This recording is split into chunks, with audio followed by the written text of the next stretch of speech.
What happens when one of television's most outspoken hosts goes head-to-head with British royalty on live television? What you're about to witness is arguably one of the most shocking celebrity confrontations ever captured on camera. Before we dive into this incredible story, make sure to subscribe and let me know in the comments what you think really caused this explosive moment. The studio lights blazed hot as Prince Harry walked onto the View set, his usual confident demeanor slightly strained around the edges. Joy Behar, known for her razor-sharp wit and fearless approach to interviewing, watched him approach with the calculating gaze of a predator sizing up her prey. The audience erupted in polite applause, completely unaware they were about to witness television history. "Prince Harry, welcome to The View," Joy began, her voice carrying that familiar blend of warmth and warning that regular viewers knew all too well. "I have to say, it's not every day we get actual royalty on our show." Harry settled into his chair, flashing that practiced smile that had charmed millions. "Thank you for having me, Joy. I'm delighted to be here." "Delighted," Joy repeated, her eyebrows raising slightly. "That's such a proper word, isn't it? Very royal. Tell me, Harry, are you still delighted about all the choices you've made recently?" The question hung in the air like a loaded weapon. Harry's smile flickered for just a moment, a crack in the polished facade. "I'm sorry, what do you mean exactly?" Joy leaned forward, her elbows resting on the table, fingers steepled. "Oh, come on, Harry. We're all adults here. You know exactly what I'm talking about. The books, the interviews, the constant need to air your family's dirty laundry in public. Are you still delighted about all of that?" The studio audience shifted uncomfortably. This wasn't the gentle softball interview they had expected. Harry's jaw tightened almost imperceptibly, but his media training kicked in. "I think there's been a lot of misunderstanding about my motivations, Joy. Everything I've done has been about telling my truth and protecting my family." "Your truth?" Joy echoed, her voice dripping with skepticism. "See, that's where you lose me, Harry. Because truth is truth, isn't it? It's not yours or mine or anyone else's. It just is. But you seem to think you have some special version of it that the rest of us, mere mortals, aren't privy to." Harry's composure began to crack. "With respect, Joy, you don't know what it's like to grow up in that environment, to have every aspect of your life scrutinized and criticized from the moment you're born." "Oh, here we go," Joy said, throwing her hands up dramatically. "The poor little rich prince routine. Do you know what I grew up with, Harry? A father who worked 3 jobs just to keep food on the table.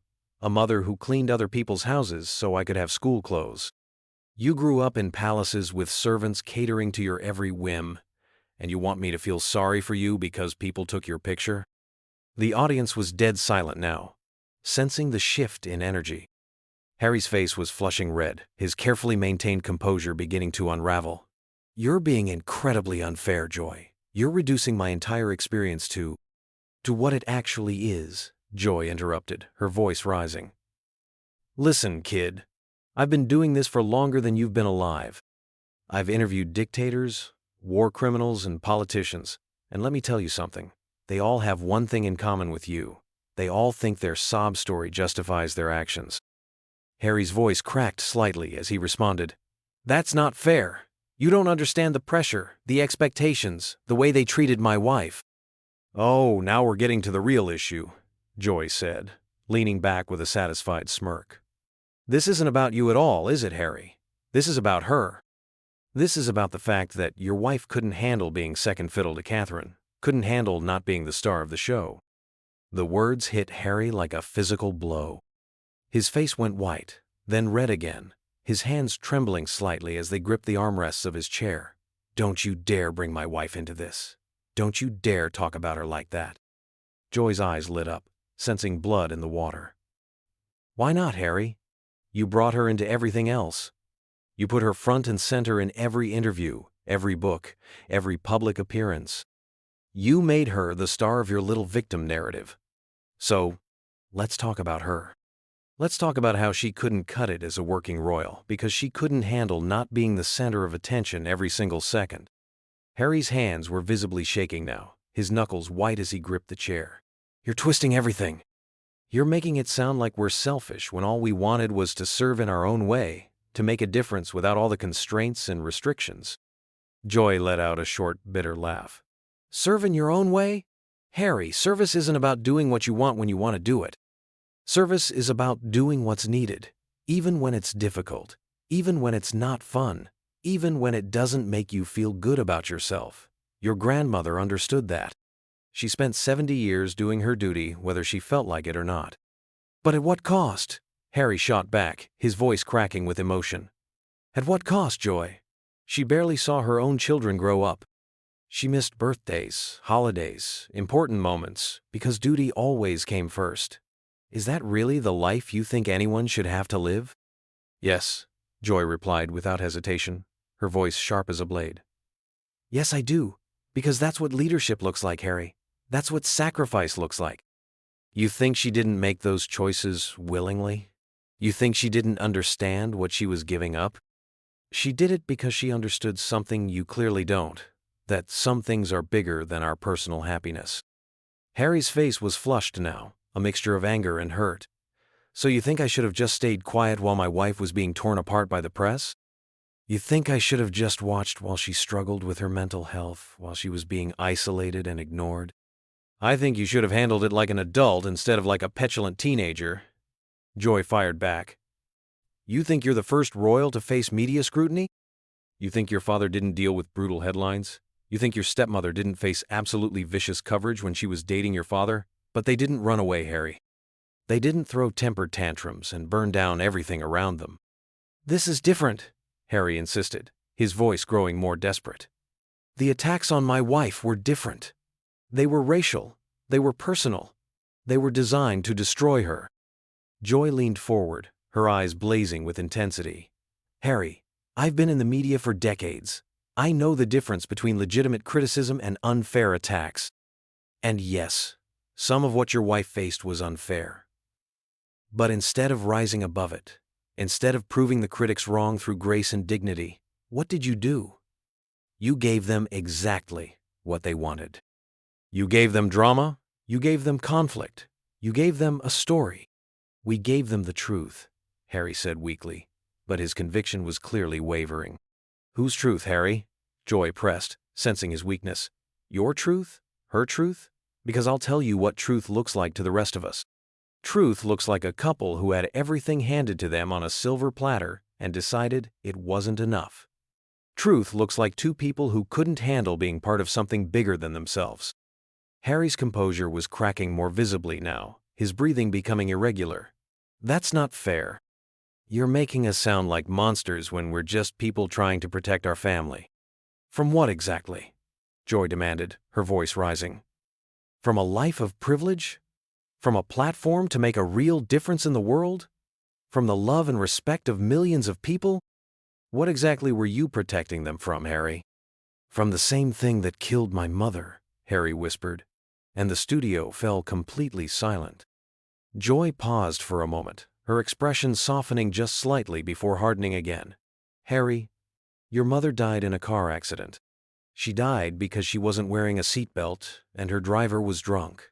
That's a tragedy, but it's not some grand conspiracy that you need to protect your family from. You don't understand, Harry said, tears beginning to form in his eyes. You don't understand what it's like to have your every move scrutinized, your every word twisted, your every mistake magnified and broadcast to the world. You're right, Joy said, her voice dripping with sarcasm. I don't understand what that's like.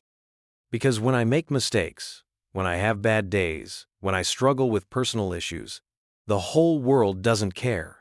I don't get to write best-selling books about my problems. I don't get to do million-dollar interviews about my hurt feelings. I just have to deal with it like everyone else. Harry was openly struggling now, his media training warring with his emotions. It's not about the money. It was never about the money. Then what was it about, Harry? Joy demanded. Because from where I'm looking, it seems like it was about attention. It seems like it was about making sure everyone knew how badly you'd been treated, how unfair everything was, how much you were suffering. Stop it, Harry said, his voice barely above a whisper. But Joy was just getting started. Stop it, Harry said, his voice barely above a whisper. But Joy was just getting started. Stop what, Harry? Stop telling the truth? Stop saying what everyone else is thinking but too polite to say? Your wife walked into the most prestigious family in the world and decided it wasn't good enough for her. She decided that centuries of tradition should be thrown out the window because Princess Meghan wanted to do things her way. Harry's breathing became shallow, his chest rising and falling rapidly. You don't know what you're talking about. You weren't there. You didn't see how they treated her, how they ignored her, how they made her feel unwelcome. Joy laughed, but there was no humor in it. Unwelcome? Harry? She was welcomed with open arms. She got a fairy tale wedding that cost millions, a title, a platform to make a difference in the world. But that wasn't enough, was it? Because she couldn't be the star. She couldn't be Diana. The mention of his mother's name hit Harry like a sledgehammer. His entire body tensed, and for a moment, it looked like he might bolt from his chair. Don't, he said through gritted teeth. Don't you dare bring my mother into this. Why not? Joy pressed, her voice becoming more aggressive. You do it all the time. Every interview, every speech, every pathetic attempt to justify your behavior. You hide behind your mother's memory like it's some kind of shield. Well, let me tell you something about your mother, Harry. Diana was a class act. She never ran away from her responsibilities. She never abandoned her duties to the crown or to the British people. You didn't know my mother, Harry shot back, his voice cracking with emotion. You don't get to speak about her like you knew her. I knew enough, Joy replied coldly. I knew she understood what service meant. I knew she understood that being royal isn't about what you get, it's about what you give. And you, Harry, you've given nothing but heartache and embarrassment to the institution she loved. The camera caught a tear forming in the corner of Harry's eye, though he quickly tried to wipe it away. That's not true. Everything I've done has been to honor her memory, to protect my family the way she couldn't protect herself. Joy's expression softened for just a moment, but then hardened again. You want to honor your mother's memory? Then act like her son instead of like a spoiled child who didn't get his way. Your mother faced real adversity, Harry. She dealt with a husband who didn't love her, with a system that tried to silence her, with media scrutiny that made what you've experienced look like a gentle breeze. And you know what she did? She kept working. She kept serving. She kept showing up for the British people until the day she died. She died because of that system, Harry said, his voice breaking completely now. She died because of the media, because of the paparazzi, because of people like you who think they have the right to judge and criticize and tear people apart for entertainment. The accusation hung heavy in the air. Joy's face darkened, and when she spoke again, her voice was dangerously quiet. People like me? Harry? I'm a talk show host. I give my opinion on current events. I don't chase people down streets with cameras. I don't invade anyone's privacy. But you know what I do? I hold people accountable for their actions. And right now, I'm holding you accountable for yours. My actions? Harry's voice was barely recognizable now, thick with emotion and rising in pitch. What about their actions? What about the way they treated my wife? What about the racism, the cruel headlines, the complete lack of support when she was struggling? Joy leaned forward again, her eyes blazing. Racism? Harry, are you seriously going to play that card with me? Your wife is a beautiful, educated, successful woman who was embraced by the British public. The only people who had a problem with her race were a few tabloid idiots who don't represent anyone but themselves. But instead of rising above it, instead of showing grace and dignity, what did you do? You played the victim. You made everything about race when it was really about behavior. How dare you, Harry whispered, tears now flowing freely down his cheeks. How dare you minimize what she went through? You have no idea what it's like to watch the person you love being destroyed by hatred and lies. Destroyed? Joy's voice rose to match his emotion. Harry, your wife left the royal family and got a multi-million-dollar deal with Netflix. She's living in a mansion in California, giving interviews to Oprah, writing children's books. If that's what destruction looks like, sign me up. The studio audience was completely silent now, transfixed by the raw emotion playing out before them. Harry was openly weeping, his carefully maintained public persona completely shattered. "You don't understand," he sobbed. "None of you understand. I lost my mother. I almost lost my wife, and now I've lost my family. Everything I've done has been to protect the people I love, and all anyone can do is criticize and judge and act like I'm some kind of villain." Joy's expression shifted slightly, a flicker of something that might have been sympathy crossing her features. But when she spoke, her voice remained firm. "Harry, let me tell you something about loss. I've lost people too. We all have. But you know what I didn't do? I didn't use their memory as an excuse to hurt other people. I didn't use my grief as a weapon against anyone who disagreed with me." "I'm not using anything as a weapon," Harry protested through his tears. "I'm just trying to tell the truth about what happened, about what we went through." "The truth?" Joy's voice rose again. "Harry, the truth is that you had a choice. You could have stayed and worked within the system to make changes. You could have used your position to actually help people instead of helping yourself to book deals and speaking fees, but you chose the easy way out. You chose to run away, and then spend years justifying that decision to anyone who would listen." Harry wiped his face with his sleeve, trying to regain some composure. "It wasn't easy. Leaving wasn't easy. Do you think I wanted to give up my military titles? Do you think I wanted to lose my connection to the charities I'd worked with for years? Do you think I wanted my children to grow up not knowing their grandfather?" "Then why did you do it?" Joy asked, her voice suddenly quiet, but no less intense. "If it hurt so much, if it cost you so much, why did you do it? And don't give me some rehearsed answer about protecting your family. Tell me the real reason."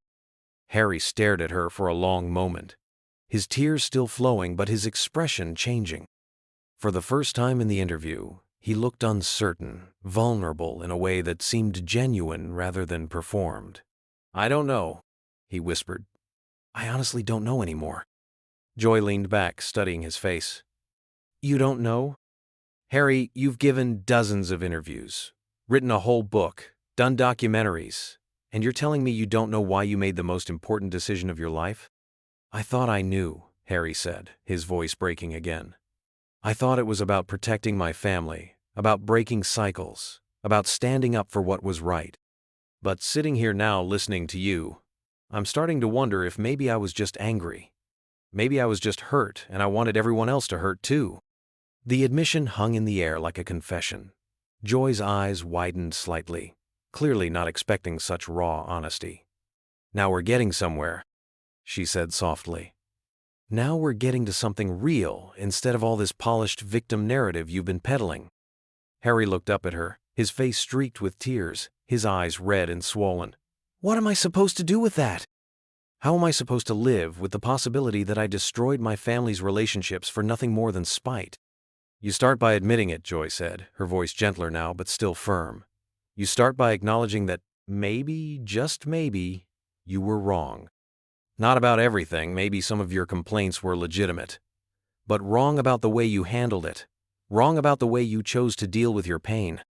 Harry was quiet for a long moment, his breathing still shaky but more controlled.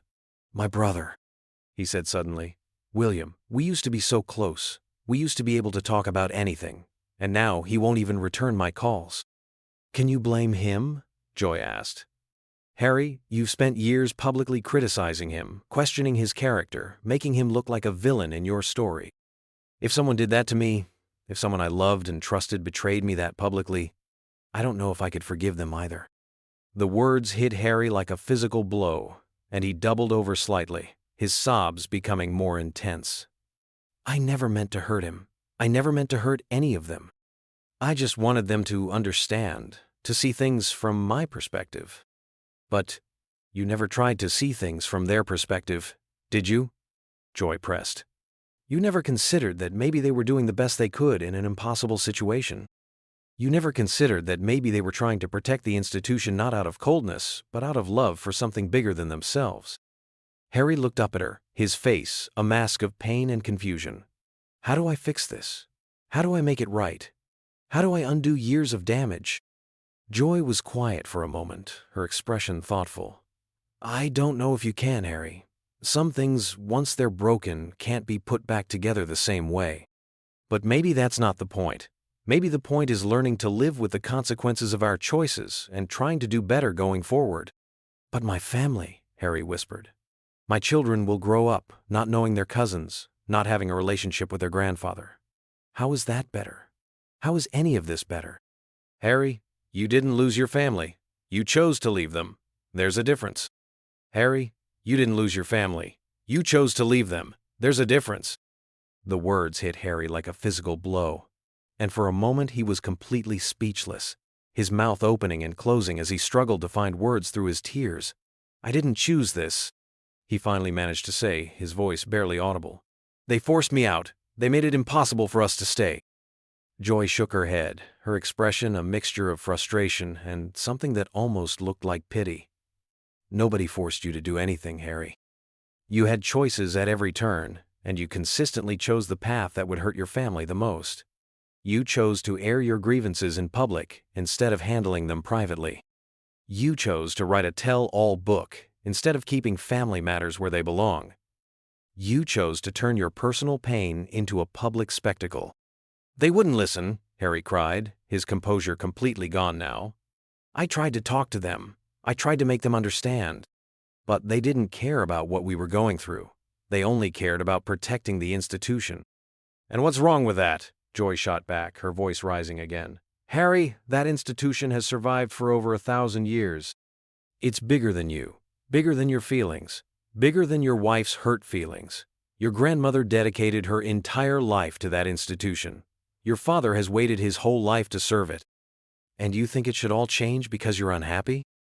Harry's face crumpled completely, and he buried his face in his hands. You don't understand. I loved my grandmother. I love my father. But I couldn't watch them destroy my wife the way they destroyed my mother. They didn't destroy your mother, Harry, Joy said, her voice softer now but still relentless. Your mother was killed in a car accident by a drunk driver. That's a tragedy, but it's not some grand conspiracy by the royal family. And comparing your wife's situation to your mother's is frankly insulting to your mother's memory. Harry looked up, his eyes red and swollen, his face streaked with tears. Everything I've done, every choice I've made has been about breaking the cycle. About making sure my children don't grow up the way I did. Your children? Joy's eyebrows shot up. Harry, your children are growing up as American celebrities instead of British royals. You've traded one kind of scrutiny for another, one kind of pressure for another. The only difference is now they'll grow up without knowing their grandfather, their uncle, their cousins. Is that really better? The question seemed to hit Harry harder than anything else Joy had said. His shoulders shook as he sobbed openly, completely beyond caring about the cameras or the audience or his public image. I don't know, he whispered through his tears. I don't know anymore. I thought I was doing the right thing. I thought I was protecting them.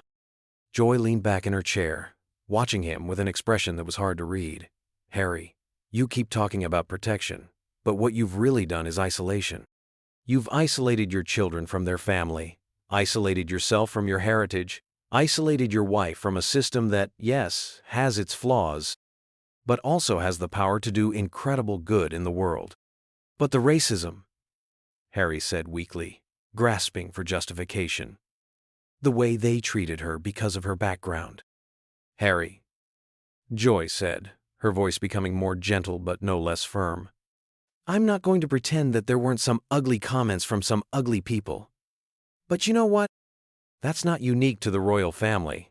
That's not unique to Britain. That's a sad reality that exists everywhere, and you deal with it by rising above it, not by burning everything down around you. Harry was quiet for a moment, his breathing ragged. So, what are you saying? That we should have just accepted it? That we should have just stayed quiet while people said horrible things about my wife? I'm saying you had other options, Joy replied. You could have used your platform to educate people. You could have worked within the system to create change. You could have been an example of how to handle adversity with grace and dignity. Instead, you chose to play the victim and make everything about your personal grievances. The words seemed to echo in Harry's mind, and for the first time in the interview, he was completely silent for several long moments. When he finally spoke, his voice was barely a whisper. What if you're right? What if I've made a terrible mistake? What if I've destroyed my family for nothing? Joy's expression softened slightly. Harry, recognizing that you might have made a mistake is the first step toward making things right, but you can't undo the past. You can't unsay the things you've said or unpublish the books you've written. All you can do is decide how you want to move forward. But how? Harry asked, looking up at her with desperate eyes. How do I move forward when I've burned every bridge? When my own family won't speak to me? When my children ask me why they can't see their grandfather? Joy was quiet for a moment, choosing her words carefully. Harry, I don't have a magic solution for you. But I know this much. Healing starts with taking responsibility. Not partial responsibility, not qualified responsibility, but full responsibility for your part in this mess. Harry wiped his eyes again, trying to compose himself, but failing. I just wanted to be happy. I just wanted my family to be happy. Is that so wrong? No, Joy said softly. Wanting to be happy isn't wrong. But happiness isn't the only thing that matters, Harry.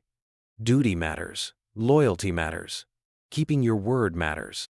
And sometimes, being a good person means sacrificing some of your personal happiness for the greater good. Like my grandmother did, Harry said quietly. Like your grandmother did? Joy confirmed. Like your father is doing. Like your brother is doing. They're carrying on a tradition of service that's bigger than any one person's feelings or desires. Harry nodded slowly, still crying but seeming to process her words. I don't know if I can ever fix this. I don't know if they'll ever forgive me. Maybe they won't, Joy said honestly. Maybe some damage can't be undone, but that doesn't mean you stop trying to do better. That doesn't mean you stop trying to be the person your mother would have wanted you to be. Harry let out a shaky breath. Do you really think she would be disappointed in me? Joy looked at him for a long moment before answering. Harry, let me ask you something, and I want you to really think about your answer. When you look back at everything that's happened, all the interviews, all the revelations, all the burned bridges, do you honestly think your mother would be proud of the choices you've made? The question hung in the air like a death sentence. Harry's crying intensified, his whole body shaking as he struggled to answer. He started, then stopped, then started again. I hoped she would understand. I hoped she would see that I was trying to protect my family the way she tried to protect us. But that's not what I asked you. Joy pressed, her voice gentle but unyielding. I asked if you think she would be proud. And I think, deep down, you know the answer to that question. Harry couldn't speak anymore. He was crying so hard that words were impossible, his grief and regret and confusion pouring out of him in waves. The studio was so quiet that the only sounds were his sobs and the barely audible hum of the cameras. Joy watched him for a long moment, then spoke again, her voice quieter than it had been all interview. Harry, I'm not trying to be cruel. I'm really not. But sometimes the truth hurts, and sometimes we need to hear it, even when we don't want to. You've spent so much time justifying your choices, so much energy convincing yourself and everyone else that you're the victim in this story. But maybe, just maybe, it's time to ask yourself if you might be wrong. Harry wiped his eyes with the back of his hand, trying to compose himself, but the tears kept coming. What am I supposed to do now? He asked, his voice like that of a lost child. How do I fix this? How do I make things right? For the first time in the entire interview, Joy's expression softened completely. Harry, I don't have all the answers. But I know this much. The first step in fixing anything is admitting that it's broken, and the second step is taking responsibility for your part in breaking it. Harry nodded slowly, still crying but seeming to hear her words. I just wanted to protect my family. I just wanted to break the cycle. I know, Joy said quietly. But sometimes, in trying to break one cycle, we create another one. And sometimes, the very thing we're running from is exactly what we need to face. The interview ended with Harry still in tears, still struggling to process everything that had been said. As the cameras stopped rolling and the studio lights dimmed, viewers were left with the image of a broken man confronting truths he had spent years avoiding. What did you think of this incredible confrontation?